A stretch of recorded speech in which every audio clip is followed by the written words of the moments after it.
Aleluia, o Senhor é bom, amém?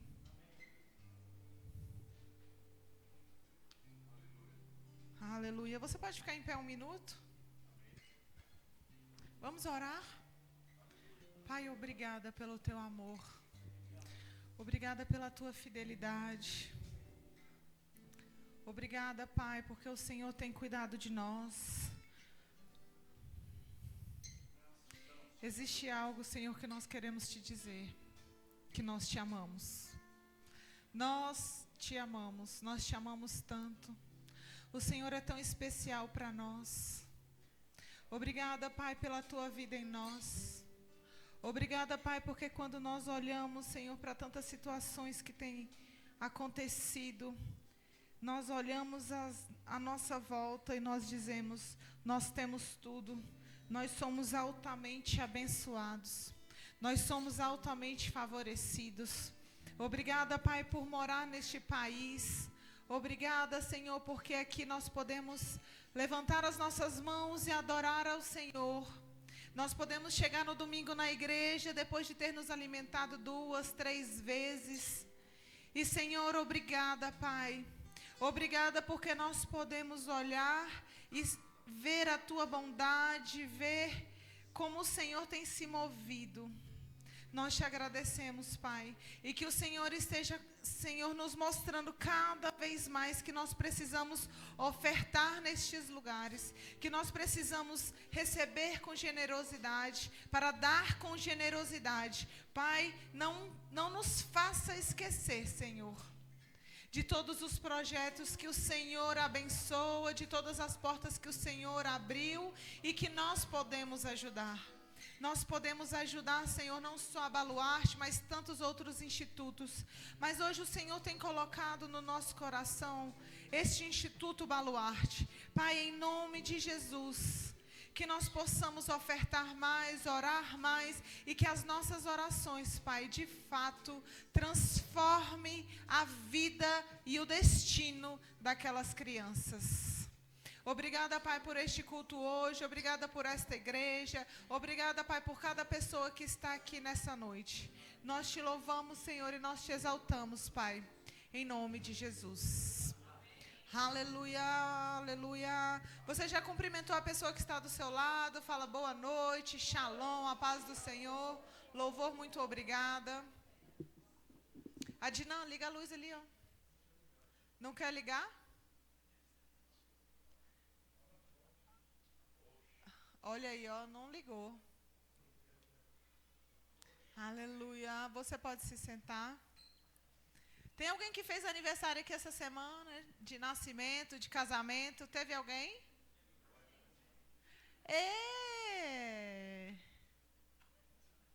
Então venham. 3 lindos. Estava esperando por esse dia. Aleluia. Que dia que foi, Jéssica? Dia 16, aleluia. Você pode estender suas mãos? Pai, nós te louvamos, Senhor, pela vida deste casal tão poderoso, Pai. Um casal que tem feito a diferença onde eles estão. Um casal que é cristão onde eles colocam os pés, Senhor. E eles exaltam, Senhor. Eles exaltam o Teu nome. Eles exalam o Teu bom perfume. Obrigada, Pai, por um casamento forte. Por um casamento, Senhor, onde as pessoas olham e vejam, Senhor, como eles são fortalecidos no Senhor. Como eles são unidos no Senhor. Como há uma unidade poderosa. Pai, nós te louvamos e nós te agradecemos, Senhor, pela vida, Senhor, dos filhos, da Nicole, Senhor, e do Henry, em nome de Jesus, que eles sejam exemplos de pai e de mãe, Senhor, e que o lar deles esteja cada vez mais sendo um pedaço do céu nesta terra, não só para eles, mas para todas aquelas pessoas que estão ao redor dele. Pai, muito obrigada por esta família, obrigada, Senhor, por mais este aniversário de casamento, e que venham mais e mais, Senhor, e nós te louvamos, Senhor, nós te agradecemos pela vida deles, em nome de Jesus. Você pode bater palmas para eles? Aleluia! 13 anos de casado, que coisa linda, né? Deus é bom. Amor, pega aqui, por favor.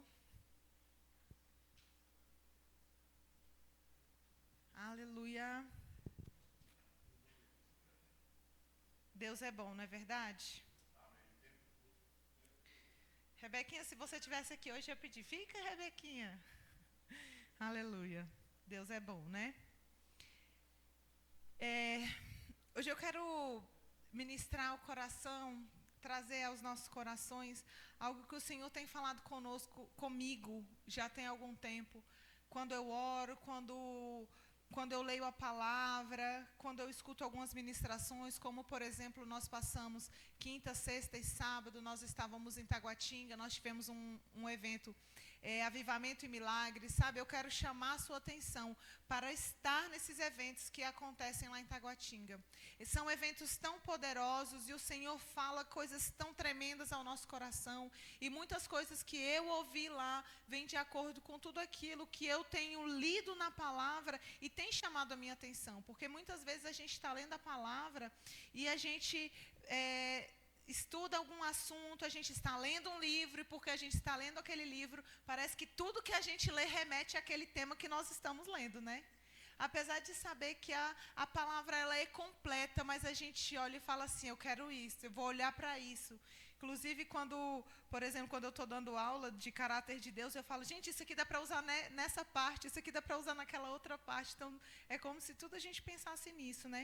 Então, eu quero falar com vocês realmente sobre isso, sobre avivamento, sobre o avivamento da igreja, sabe? Sobre nós estarmos vivendo uma vida cada dia melhor. E eu quero perguntar para vocês, vocês estão satisfeitos com a vida que vocês estão levando? Nós estamos satisfeitos com a vida que nós estamos levando? Nós sabemos que sempre pode melhorar. A gente não tem o ditado do mundo, que se melhorar estraga. Não, se melhorar, melhora. Com Deus sempre pode melhorar. Sabe, Deus sempre tem algo novo para nós. Deus sempre tem coisas novas para nós. Deus sempre está nos livrando. Deus sempre está nos dando oportunidades de sermos melhores. E não diz respeito a coisas, mas diz respeito a circunstâncias que nós estamos vivendo. Diz respeito a um momento onde nós olhamos aquela situação que nós estamos vivendo. A Bíblia diz que nós teremos aflição, porque nós estamos no mundo, mas também diz, tem de bom ânimo, porque eu venci o mundo. Então, quando a gente olha aquela circunstância que nós estamos passando, e é um dia mau, é algo ruim, tem acontecido coisas ruins ao nosso redor, a gente vai se levantar e a gente vai falar, o Senhor é o meu pastor, nada me faltará, o Senhor é bom, Ele me faz repousar, Ele me faz descansar. Diante das circunstâncias, diante dos problemas, nós não estamos ilesos aos problemas. Mas nós temos um Deus que faz com que a gente passe pelos problemas da melhor forma possível. Então, sim, a nossa vida pode melhorar. Eu gostaria que você abrisse a sua Bíblia lá em Gênesis 1. Só que não vou ler o 26 hoje. Já falo o versículo, tá, Ana? Sabe, quando a gente lê Gênesis 1, 2 e 3, e quem me conhece sabe o tanto que eu gosto dessas passagens. Quando Deus criou todas as coisas, entenda, Ele criou tudo perfeito. Não existia nada que Adão chegou e falou assim, eita, Deus não criou certo, Deus criou isso com problema, eu vou ter que resolver. Deus não criou um problema para Adão, Deus criou todas as coisas. E quando a gente lê aqui em Gênesis 1, no versículo 31, depois dele ter criado todas as coisas, ele vem no 31 e fala assim, e Deus viu tudo quanto fizera, e era o quê? Muito bom. Então Deus olha, Deus cria todas as coisas. Quando a gente lê aqui, em vários versículos, por exemplo, quando ele disse no 3, disse Deus, haja luz e houve luz, e aí ele vem falando, é bom, é bom, é bom, é bom, é bom, e no final ele cria o homem e fala, uau, é muito bom. Então, quando Ele nos criou, entenda, por que eu gosto sempre de vir a Gênesis? Por que eu gosto sempre de voltar? Porque quando a gente lê Gênesis 1, 2 e 3, e a gente consegue entender a essência de Deus, a gente consegue entender por que Jesus veio nos resgatar. Para quê? Para a gente viver o melhor de Deus. E qual é o melhor de Deus? O melhor de Deus é tudo que Ele criou. Ele nos criou para vivermos aqui. Ele não criou Adão e Eva pensando, eles vão viver um determinado tempo, depois eles vão errar, e agora, o que eu vou fazer com eles? Não, o plano de Deus era que Adão e Eva se reproduzissem, e os filhos se reproduzissem, e tivessem outras gerações, e todas as pessoas tivessem o que Adão tinha, que era a presença de Deus continuamente, além de todas as coisas boas que Deus criou. Os animais, os alimentos, a forma. Adão tinha inteligência, Eva tinha inteligência, então coisas iam ser desenvolvidas a partir do que Deus criou. Deus criou a árvore. Deus não criou a cadeira, mas uma cadeira veio da árvore que Deus criou. Então Adão e Eva, eles iam dar continuidade a isso. Toda geração, todas as próximas gerações iriam dar continuidade ao plano de Deus.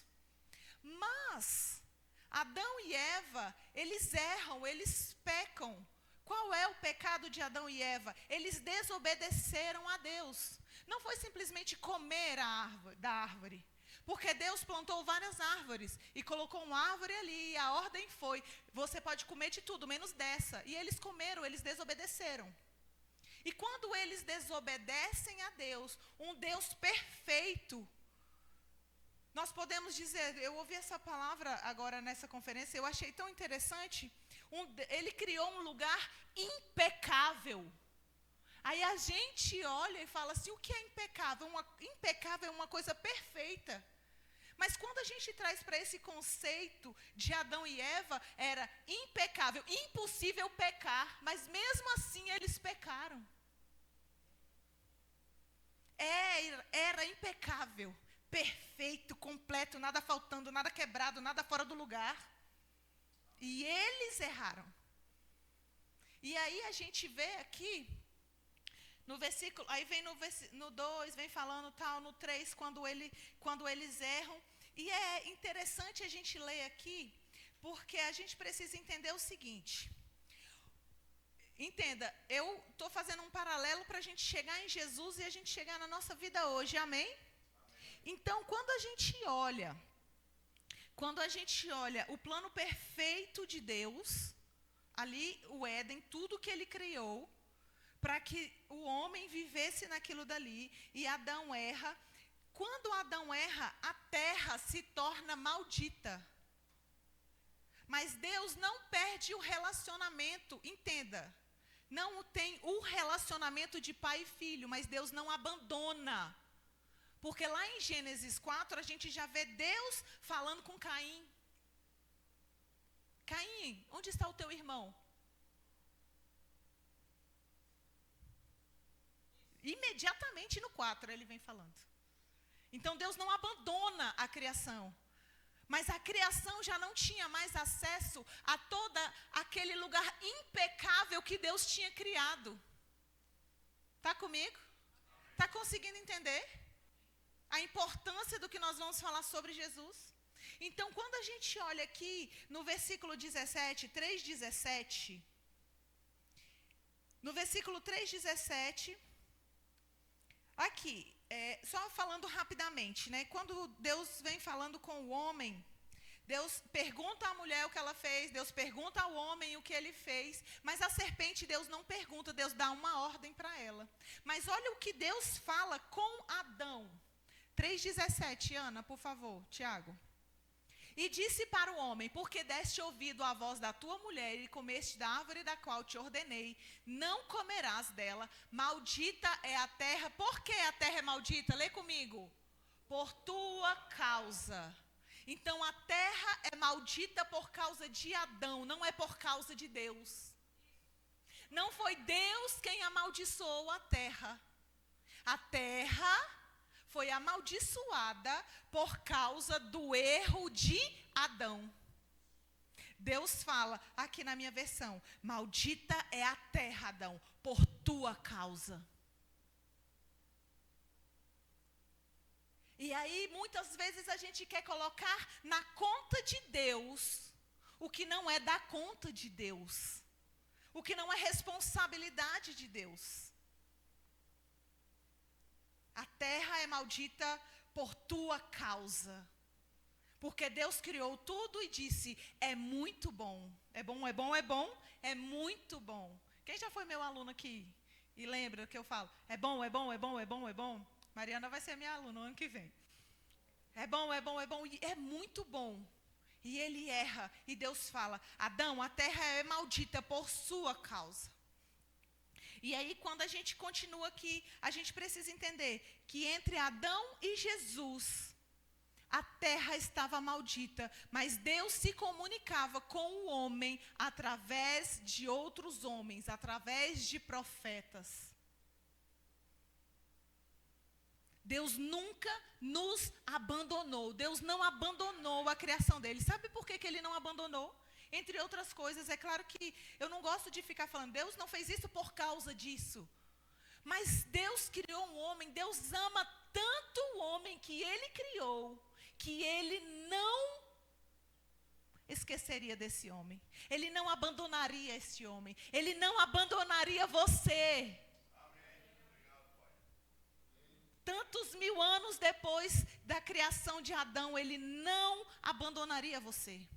Então, vem Jesus, aí a gente vem vendo aqui também no 3, que eu não vou ler aqui, quando Deus fala com Eva, quando Deus fala com a serpente, que nascerá de mulher e esmagará a sua cabeça. Ou seja, o que você conquistou de volta, a terra é maldita por sua causa, você deu o domínio a Satanás. E haverá um resgate. Fala, Jesus é o resgate. E quando Jesus nasce, e eu acho isso interessante, porque Jesus nasce de mulher, Jesus entra pela terra, pelo grande portal. Qual é o grande portal de entrada na terra? O útero de uma mulher. Jesus nasce de uma mulher, e então, quando ele morre pelos nossos pecados, nós temos então uma nova natureza, entende? Entre Adão e Jesus, eles viviam em uma antiga aliança, como a Bíblia separa, como a Bíblia diz. E essa antiga aliança, ela está baseada na lei, ela está como filhos de Adão. E Jesus vem, eu quero que você abra a sua Bíblia lá em 2 Coríntios 5,17. Você está aprendendo alguma coisa hoje? Amém.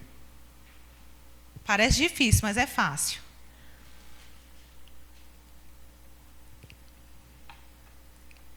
Então vamos lá. Em Jesus nós temos uma nova natureza.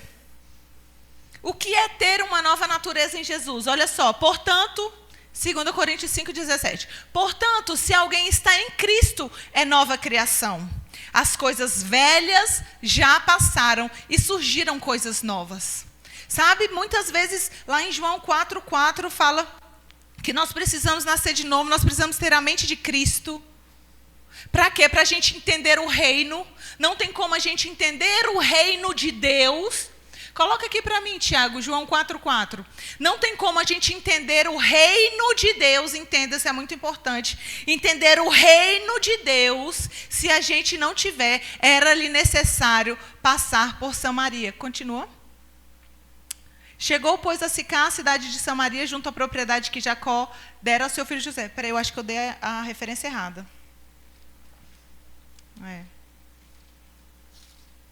Só um minuto.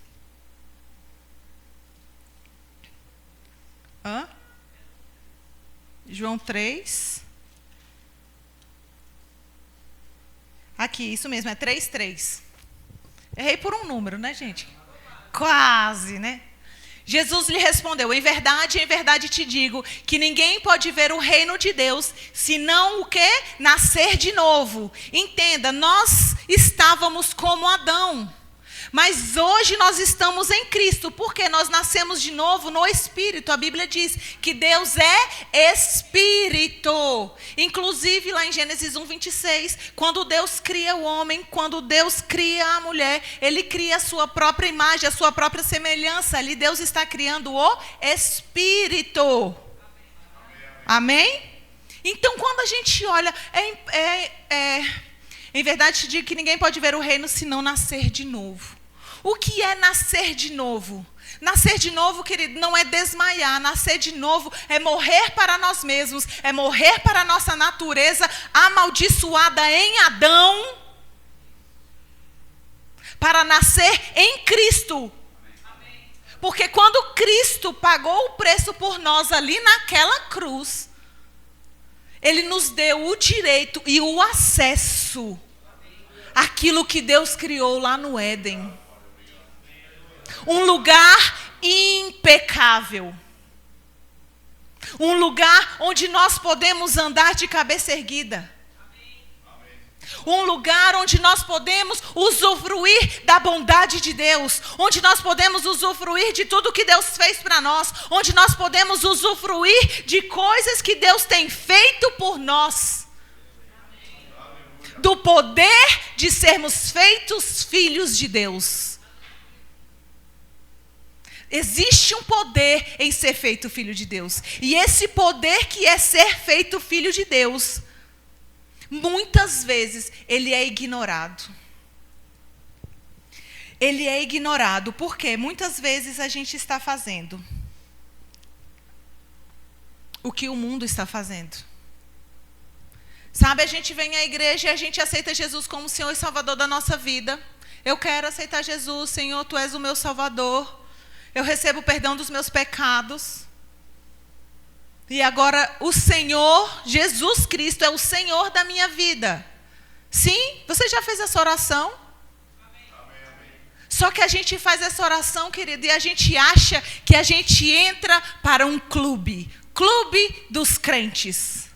Clube da igreja evangélica. Só que nós não estamos em um clube. Nós estamos em um reino. Nós estamos em um reino. Porque quando a gente aceita Jesus como Senhor e Salvador da minha vida, se a gente continua fazendo o que a nossa antiga natureza nos dizia para fazer, entenda, nós não estamos sendo diferentes. Ei, está acontecendo um grande avivamento no Brasil. Eu tenho ouvido falar sobre isso e agora nesse evento específico de avivamento e milagres, várias pessoas trouxeram nomes de vários avivalistas que eu não consigo nem repetir aqui. Mas como eles têm falado que o Brasil é a bola da vez. Para o grande avivamento e talvez o último grande avivamento que vai acontecer na história antes da volta de Cristo. E este avivamento, ele está realmente fazendo diferença e distinção entre quem serve e quem não serve a Deus. Então, aceitar Jesus como Senhor e Salvador da nossa vida é um passo. Mas a Bíblia diz que sem santificação ninguém verá a Deus. Então, a gente aceita Jesus, mas no dia que até o dia que a gente morrer, nós iremos viver uma vida. Que vida? A melhor vida que nós podemos viver em Deus. Está comigo? Você consegue entender por que nós precisamos olhar para nós mesmos e a nossa vida tem que ser diferente? Por que existe tanto pecado, querido? Por que existe tanto pecado na igreja? Por que existem tantas pessoas frias? Por que existem tantas pessoas que deveriam estar aqui essa noite e não estão? Por que existem tantas pessoas que acham que um domingo, ou no nosso caso, aqui da Igreja Verbo da Vida do Guará, uma quinta-feira que nós temos culto, ou acha que domingo e quinta-feira, tudo bem não estar na igreja, tudo bem sair para fazer uma festinha, tá tudo bem. Ei, você está perdendo grandes coisas que significa aprender quem você é, como você deve viver, quem Deus é em você e quem você é em Deus. Quando a gente fala que nós podemos viver de uma forma impecável, é que nós não vamos, não, nunca mais eu vou pecar na vida. Vai sim, querido. Mas a diferença é que nós não vamos viver no pecado. Porque quando a gente aceita Jesus como Senhor e Salvador da nossa vida, eu já vi casais, não foi algo que aconteceu comigo, mas eu já vi casais que moravam juntos e vieram à igreja, aceitaram Jesus como Senhor e Salvador da sua vida, voltaram para casa, continuaram naquela vida e falaram: uau, a gente precisa se casar. Sim, porque a palavra diz que precisa se casar. Não pode continuar na prática do pecado. Uau, eu aceitei Jesus, a minha vida tem que ser diferente. Eu mentia, eu não posso mentir mais. Eu roubava, eu não posso roubar mais. E eu preciso andar de forma íntegra, sabe por quê? O mundo está olhando e eles estão falando assim: ei, eu tenho um problema, eu estou com um problema no meu casamento, eu não sei o que fazer. Já sei, tem uma pessoa que é crente lá na minha sessão. O Pedro é crente, eu vou pedir oração para ele. Pedro, estou com um problema no meu casamento, me ajuda, Pedro.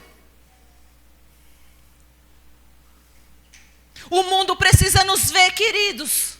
O mundo precisa ver a nossa integridade. O mundo precisa ver o nosso procedimento. E o nosso procedimento, ele não é simplesmente glória a Deus, glória a Deus, glória a Deus. Aí solta um palavrão. Aí dá um glória a Deus. Aí está ali no restaurante almoçando com todo mundo na hora do seu almoço. E fala: eu não vou pagar o almoço hoje. E sai escondido do restaurante. O crente.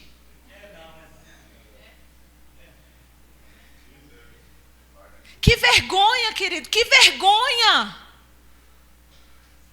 É uma vergonha. Nós precisamos olhar para a palavra. E eu te digo, sabe, quando a gente pensa em clube, em reino, eu até anotei aqui. Quando a gente está no clube, quando a gente acha que a gente está num clube, a gente tem uma liberdade vigiada, a gente acha que pode fazer qualquer coisa, mas quando a gente tem no reino, a gente tem uma verdadeira liberdade.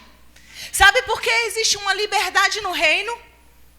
Nós não somos escravos do pecado. As pessoas, elas falam assim, esse foi um exemplo que eu ouvi esses dias. Uma pessoa que é crente e uma pessoa que não é crente, eles estavam conversando, e a pessoa que não é crente falou assim: eu sou mais livre do que você. Ele falou: ué, só porque você está dizendo que fuma? Aí ele: eu fumo, você não pode fumar. Aí o crente falou assim: não é que eu não posso, eu não quero. Você pode, mas você não consegue parar, porque você é escravo do pecado. Você é escravo daquilo. Nós podemos, se eu quiser pegar um cigarro, acender e fumar, eu posso, mas eu não quero. Eu posso beber uma cerveja, mas eu não quero, porque eu tenho consciência de quem está em mim. Eu posso beber cachaça até cair no chão, desmaiada de bêbada, mas eu não vou fazer isso, porque eu sei quem habita em mim e quem eu estou representando. Imagina eu estar em um lugar onde está todo mundo bebendo, e eu falo: já que está todo mundo bebendo, eu vou beber também. Por quê? Porque eu acho que eu estou em um clube. E no clube, todo mundo vai pela maioria, mas o reino não. E Jesus veio estabelecer o reino dele. Seja feita a tua vontade. Assim na terra, como é no céu. No céu. Venha a nós o teu reino e não o teu clube social. A igreja se diverte, sim, queridos. Estávamos no mês passado, almoçando juntos na casa da Vanessa, tomando banho de piscina, se divertindo, jogando bola, chupando picolé. Os meninos estavam jogando dominó, ninguém ganha do pastor José Carlos. O grande campeão do dominó da nossa igreja, representante. A gente se diverte, mas até quando a gente se diverte, nós continuamos crentes. Porque as pessoas que estão olhando, elas precisam olhar e falar assim, aquilo ali é uma festa de crente. Porque não adianta a gente estar lá sendo na festa de crente, aí tá os nossos adolescentes jogando bola, tudo xingando. Tá errado. Sabe? E as pessoas, elas estão se enganando. Elas estão esquecendo de sair do clube e entrar no reino. Quando a gente entra no clube, uau, aceitei Jesus como Senhor e Salvador da minha vida. Uau, agora eu estou salvo. Eu posso todas as coisas, mas eu estou salvo. Não, querido. Você está salvo se você sair daqui, chegar ali, você for atropelado e morrer na hora. Quem quer aceitar Jesus? Agora? E enquanto nós estamos vivendo, nós precisamos estar limpando a nossa vida. Estar limpando a nossa vida. E sair desse assentimento mental. Tem inclusive uma ministração maravilhosa da Imra no YouTube aqui da igreja, que fala sobre isso, onde a gente olha e muitas vezes a gente não está mais nem acreditando que isso pode ser real na nossa vida. Eu não acho que eu posso mudar, você pode sim, sabe por quê? Quando Jesus morreu naquela cruz e ao terceiro dia ele ressuscitou, ele trouxe graça sobre nós. Nós entramos em um período onde nós podemos dizer, a graça do Senhor me assiste, mas não é para que eu viva a minha vida de qualquer jeito, é para que eu viva a minha vida sendo transformada pelo poder da palavra todos os dias. A graça. Ah, não, eu vou errar. Eu corro para pedir perdão. Eu vou errar. Ei. Chega um momento em que você está errando tanto que você acha que você pode fazer qualquer coisa. Mas a graça do Senhor é o poder de Deus em nós para mudar o quê? O nosso dia a dia, mudar a nossa natureza, nos tirar de uma vida de pecado para uma vida de liberdade no Senhor, de sair da escravidão do pecado e conseguir viver uma vida em Deus. Vivendo a vida a cada dia. Abra a sua Bíblia lá.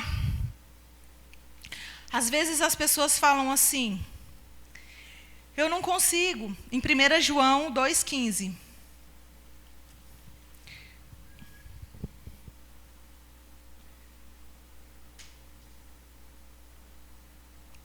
Às vezes as pessoas falam assim, mas eu não consigo, é muito difícil. Você sabe que é por isso que você congrega?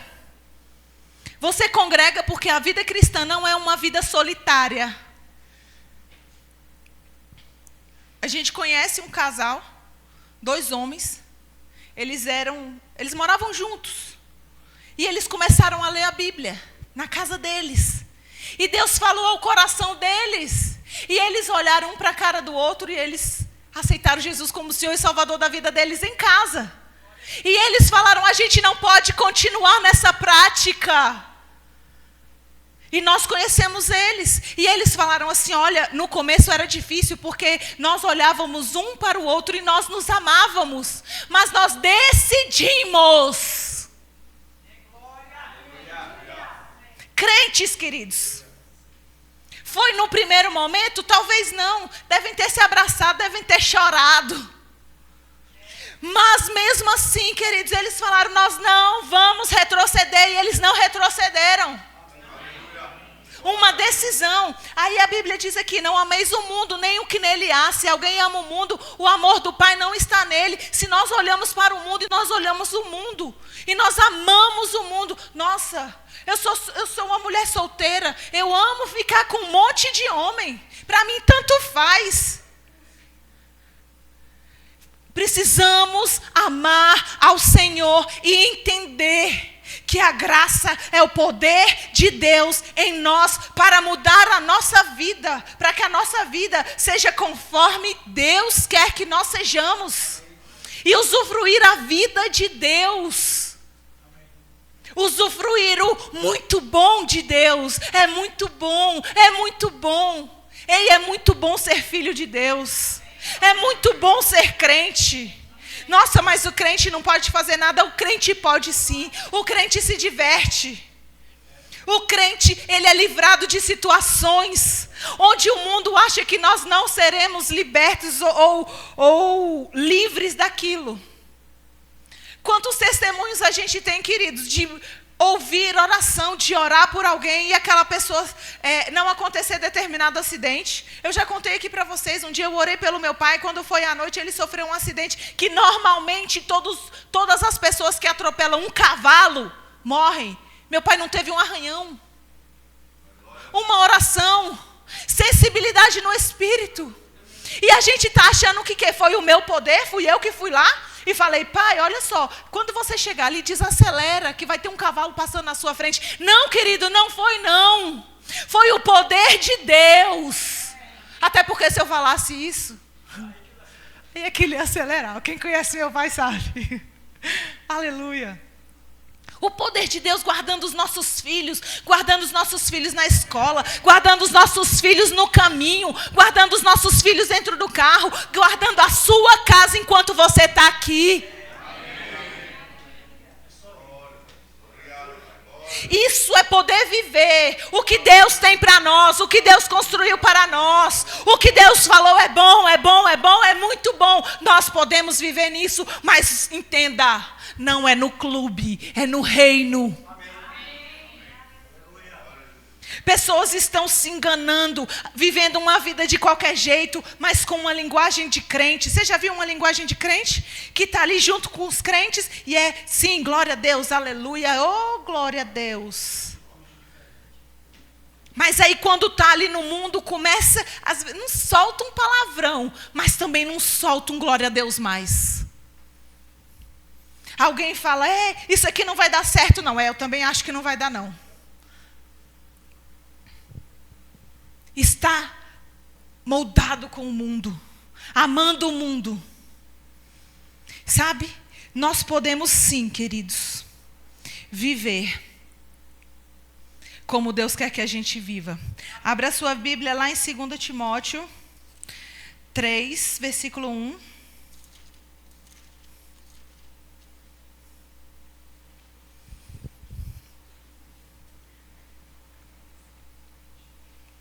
Aí chegando até nós hoje, né?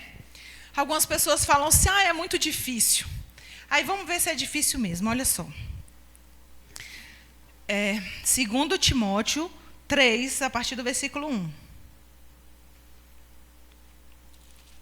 2 Timóteo é escrito por Paulo. Paulo escreveu a maioria do Novo Testamento. Aí ele diz o seguinte: sabe, porém, que nos últimos dias haverá tempos o quê? Qual a palavra que ele usa? Tempos difíceis, sabe? Olha só, eu até anotei aqui. Eu tive que anotar, porque esse aqui eu não consigo nem... Não consigo gravar na mente, mas não foi hoje. Um homem que diz para nós, olha, presta atenção. Nos últimos dias haverá tempos difíceis. Você crê que nós estamos nos últimos dias? Você crê que Jesus está voltando? E esse avivamento que está acontecendo, nós precisamos estar íntegros para que as pessoas olhem para nós e nos vejam como verdadeiros cristãos. Este homem que falou isso foi o homem que foi chicoteado 5 vezes. 39 vezes menos 1, porque 40 era morte. Um homem que foi expulso de Antioquia pelos poderosos da cidade, porque ele falava de Jesus. Um homem que foi apedrejado quase até a morte em Listra. Um homem que na Macedônia foi açoitado, preso, amarrado com os pés em um tronco. Esse homem está dizendo para nós que nós viveríamos momentos difíceis. Este homem que foi perseguido pelos judeus na Tessalônica, porque ele estava pregando Jesus Cristo. Ele foi preso, ele foi enviado a Roma, ele sofreu um naufrágio. Em Malta, ele foi picado por uma cobra venenosa e ele suportou a separação de tantos amigos por pregar a palavra. Isso tudo ainda tinha um espinho na carne. Este homem está nos dizendo que nós vamos viver tempos difíceis. Quem aqui já foi chicoteado 39 vezes? Quem aqui já foi expulso da cidade por pregar Jesus? E nós estamos dizendo que é difícil? É fácil, queridos, viver.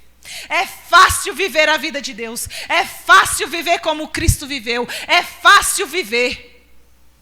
Tantas igrejas, eu sempre oro, Pai, obrigada, porque nós podemos abrir as portas das nossas igrejas. Não vai chegar a polícia aqui nos prendendo, ou nos levando, ou nos tirando as nossas Bíblias. Nós vivemos em um país onde nós podemos orar, onde nós podemos levantar as nossas mãos nas praças públicas. Ah, mas alguém vai falar isso, mas nós podemos. Você está fazendo o que você pode, antes de reclamar do que não pode. Como tem sido a sua vida? Como tem sido o seu dia a dia? Quem tem sido você? Onde você está? Não podemos ter uma igreja de 1 milhão de pessoas que só aceitaram Jesus há 1, 2, 3, 4, 5 anos, mas não tiveram a sua vida transformada, não tiveram a sua mente renovada pela palavra, não experimentaram a boa, agradável e perfeita vontade de Deus. Não podemos, nós precisamos nos mover, nós precisamos agir, nós precisamos, como igreja de Jesus Cristo nessa terra, entender. Quando nós oramos, Pai nosso que estás nos céus, o teu reino, Senhor, precisa ser estabelecido aqui, dentro de cada um de nós. Porque ao contrário do que nós falamos aqui, a pessoa fuma, mas ela não quer parar, ela não pode parar porque ela é escrava do pecado. Muitas vezes o crente fala, mas eu não posso ser melhor, mas ele esquece. Aí ele precisa olhar para Paulo, chicoteado 5 vezes, expulso. Quantas vezes teve que ficar longe dos seus amigos, da sua família? Para quê? Para servir o Evangelho, para servir a Cristo, para servir o propósito da vida dele.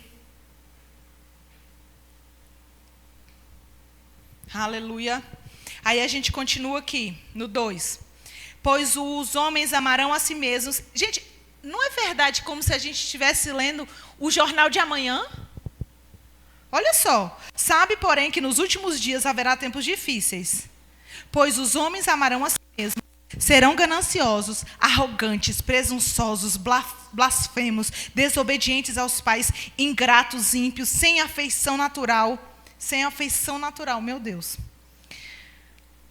Incapazes de perdoar, caluniadores, descontrolados, cruéis, inimigos do bem, traidores, inconsequentes, orgulhosos, mais amigos dos prazeres do que amigos de Deus, com aparência. O que é pior, gente, é o versículo 5.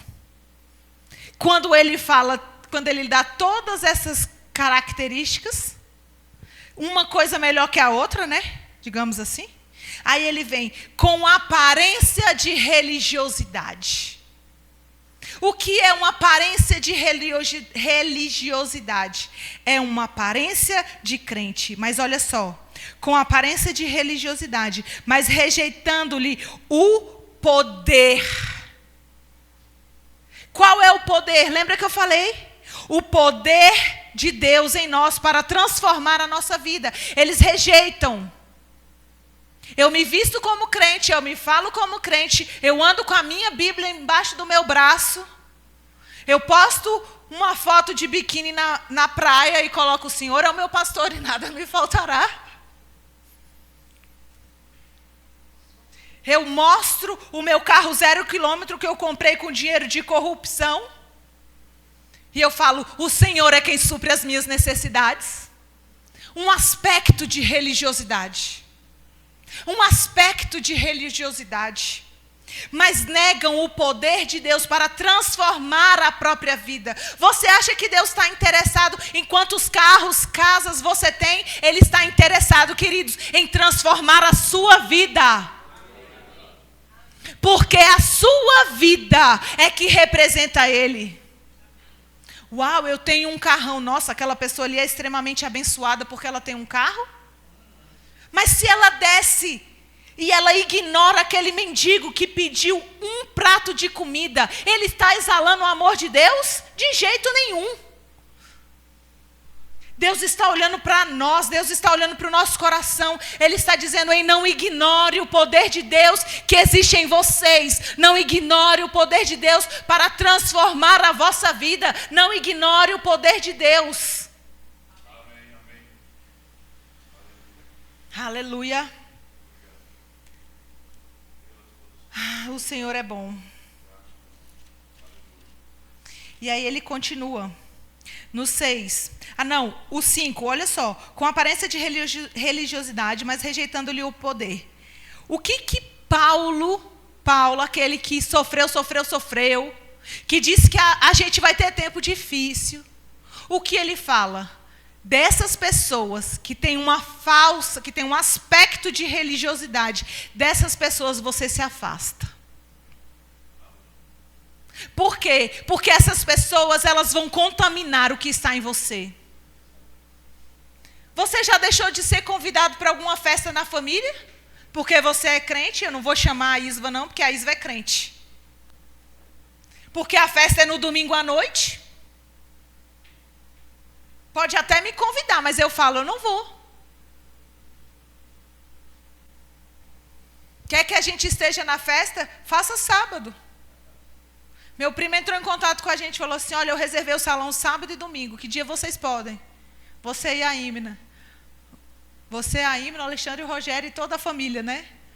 Falei, gente, a gente só pode sábado. E olhe lá se não tiver evento na igreja.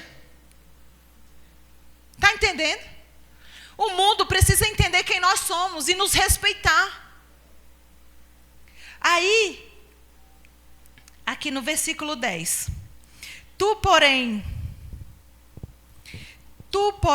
tens observado a minha doutrina, procedimento, intenção, fé, paciência, amor, perseverança, minhas perseguições e aflições que sofri em Antioquia, Icônio e Listra. Quantas perseguições suportei? E o Senhor me livrou de todas. Você sabe que a Bíblia ela nos garante que no mundo nós teremos aflição. Nós temos aflição. Mas não são as aflições que nos tiram do poder de Deus. Não são as aflições que nos tiram de perto de Deus. Não são as aflições que ignoram o poder de Deus. Muito pelo contrário. As aflições que nós vivemos nos faz a chegarmos mais perto de Deus. Não que as aflições venham para a gente chegar mais perto. Amém? Mas o que é interessante, eu quero chamar a sua atenção aqui, é o seguinte. O 10, tu, porém, tens observado a minha doutrina. Olha só. Observar a doutrina e observar o procedimento. O que é a doutrina? A doutrina é o que nós falamos. Por que nós congregamos? Porque quando nós congregamos, nós estamos ouvindo a doutrina.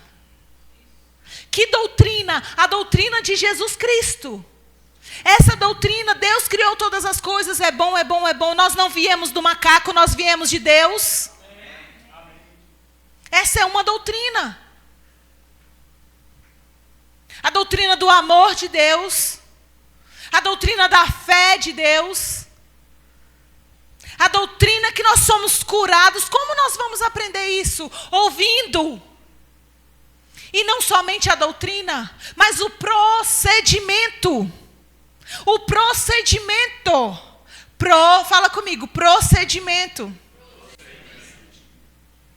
O procedimento. Porque quando a gente aceita Jesus como Senhor da nossa vida, começa em nós uma mudança de procedimento. Como eu falei, adulterava, não adultera mais. Mentia, não mente mais. Roubava, não rouba mais. É uma mudança de procedimento e de linguagem.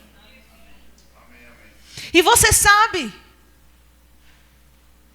existem coisas que têm acontecido.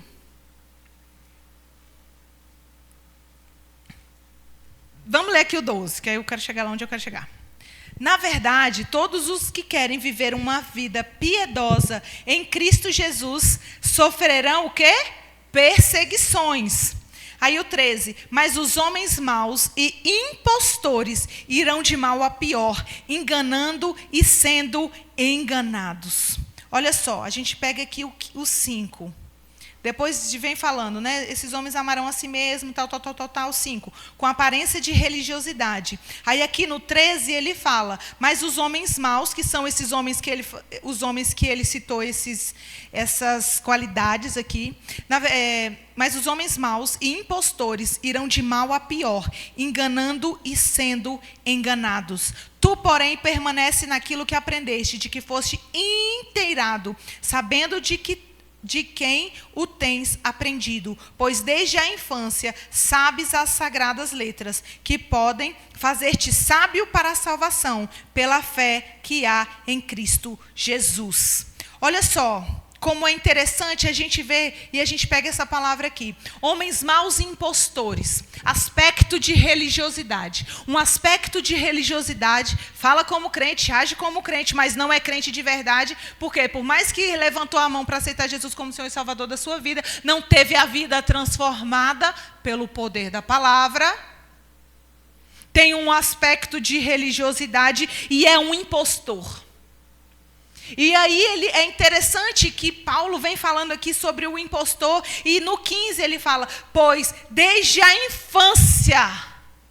E aí eu quero fazer uma conexão aqui. Precisamos cuidar das nossas crianças. Vocês sabem, eu tenho essa bandeira. Eu levanto isso aqui nessa igreja. Precisamos cuidar das nossas crianças. Precisamos cuidar dos nossos adolescentes. Os nossos adolescentes precisam ter bons exemplos dentro de casa. Homem, você não é um impostor da palavra. Você não é um homem mau. Você não pode ser um homem mau. Você não pode tratar mal a sua mulher. Você não pode falar mal da igreja. Porque você entra no carro e fala, nossa, mas a igreja estava assim hoje. Nossa, mas a igreja estava não sei o quê. Nossa, você viu fulano. Nossa, você viu ciclano. Você está falando mal da igreja. Sabe o que você está fazendo?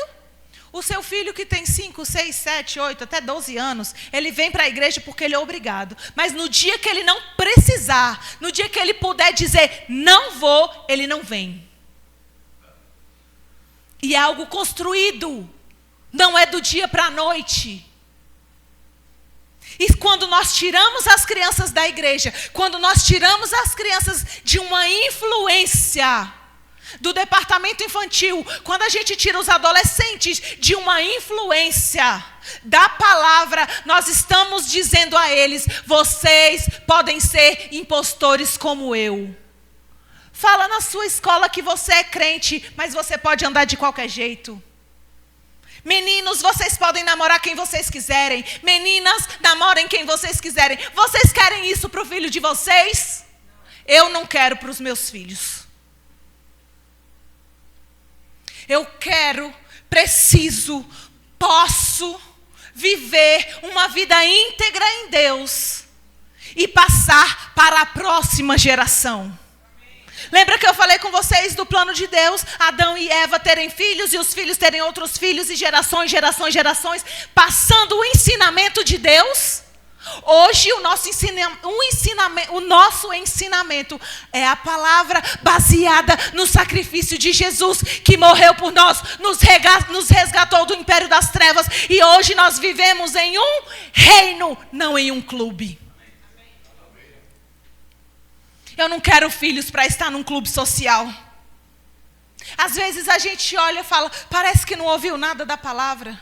Mas ele ouviu sim, sabe por que ele ouviu? Porque o nosso procedimento, ele fala mais do que as nossas palavras. A nossa vida fala. A nossa roupa fala. As nossas ações falam. Hoje falamos da ONG Baluarte, olhamos para essa decoração que a Sabrina e a Graziela fizeram com tanto amor para nós. Todas as vezes que nós temos culto de missões e nós fazemos tantas decorações aqui, querido, não é porque, se a igreja estiver mais bonita, a gente vai ter mais oferta. Não, é para chamar a sua atenção, porque nós precisamos com as nossas atitudes estarmos onde precisamos estar. Hoje nós precisamos estar na Baluarte. Oferte na Baluarte. Não, eu não sei o que vão fazer com esse dinheiro. Entra no site para você ver. Começa a olhar para aquelas crianças. Crianças de 2, 3 anos com tamanho de criança de 6 meses. Peso de crianças de 6 meses. Crianças sendo estupradas, crianças sendo mortas na frente dos seus pais. Pais sendo mortos na frente dos seus filhos. E a gente fala, isso não tem nada a ver comigo. Tem tudo a ver com você. Porque a sua integridade vai fazer com que o Senhor confie a você. Riquezas. O propósito da riqueza do Senhor é abençoar as pessoas. Você pode ter quantos carros, quantas casas você quiser, quanto dinheiro no banco, mas você tem que estar sensível quando houver um pedido desse de oferta, você ofertar. Isso faz parte de quem nós somos em Deus. Aleluia. Aleluia. Ou seja, depois que você aceita Jesus, você é limpo pela palavra. E é interessante quando a gente continua pensando em clube e em reino. Quando a gente pensa em clube, a gente pensa o seguinte.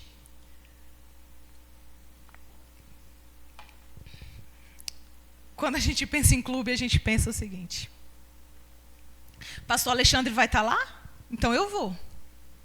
Pastor Alexandre não vai estar lá? Então eu não vou.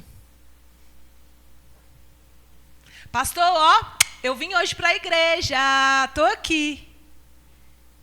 Está importando com a aparência. Mas quando você está no reino, você está falando, Senhor, eu tenho um compromisso com o Senhor. Por exemplo, no domingo, às 6 horas da tarde, nós iremos nos reunir para orarmos ao Senhor, para cultuarmos ao Senhor juntos, para aprendermos mais do Senhor juntos. Não subestime, querido, o que você está vivendo nessa igreja. Não subestime o que você está vivendo, o que você está ouvindo aqui neste lugar. Porque, entenda, evangelho é palavra de vida ou morte. É questão de vida ou morte, porque o evangelho é vida. Mas quando você rejeita e ignora, é morte. Por que é morte? Porque Deus quer que seja morte? Gênesis 3,17. Adão, a terra é maldita por tua causa. O seu procedimento, a sua vida, como Deus tem feito, como Deus tem falado. Aleluia. Aleluia. Aleluia.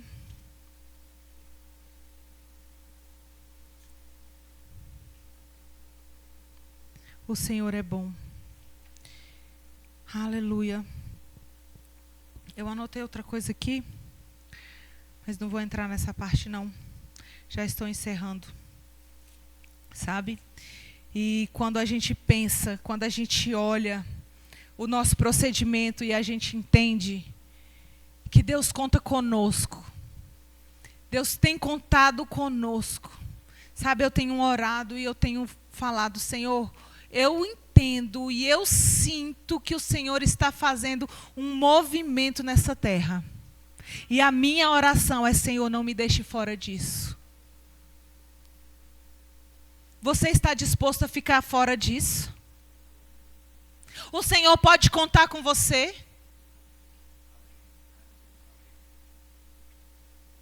Como a gente consegue ver um impostor? Como a gente consegue ver um aspecto de religiosidade? Através dos frutos, querido. Os frutos dizem tudo. Ninguém olha para... Aqui em Brasília agora, todo pé de manga está carregado. Aí você olha e fala assim, esse pé de manga, mas parece um pé de amora e está dando manga. Não, ele é um pé de manga e ele dá manga, porque o pé de amora, ele dá amora. A vida do crente dá fruto. A vida do crente dá fruto. E ninguém disse para aquela mangueira, dê manga, manga, manga. Nossa, ela está confusa. Será que vai ser manga ou vai ser limão? A mesma coisa somos nós. Quais são os frutos que têm saído da nossa vida?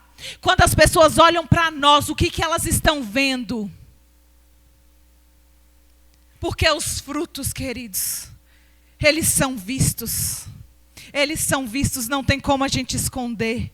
A não ser que seja ali, ó, embaixo da terra. E não é fruto, é legume, é outro nome, né? Que eu esqueci. Raiz. Tipo mandioca, batata, né? Tubérculo, pronto, essa é a palavra, muito obrigada.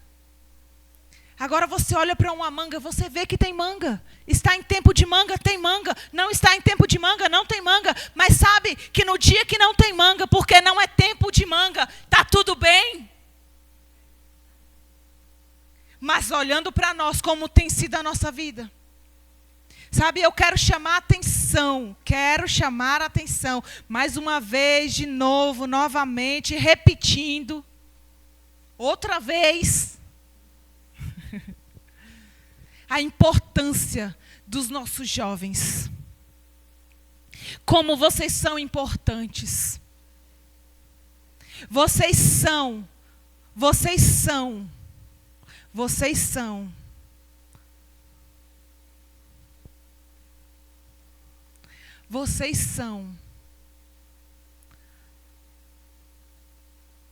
talvez a coisa mais importante na escola de vocês, na sala de aula de vocês. As pessoas precisam olhar para vocês e ver o procedimento de Cristo. Olhar para vocês e ver Cristo na vida de vocês. Eu gostaria que os jovens viessem aqui à frente, por favor, os jovens e os adolescentes. Aleluias, eu quero orar por vocês. Já estou encerrando aqui, mas eu quero fazer isso. Aleluia. Aleluia. O Senhor é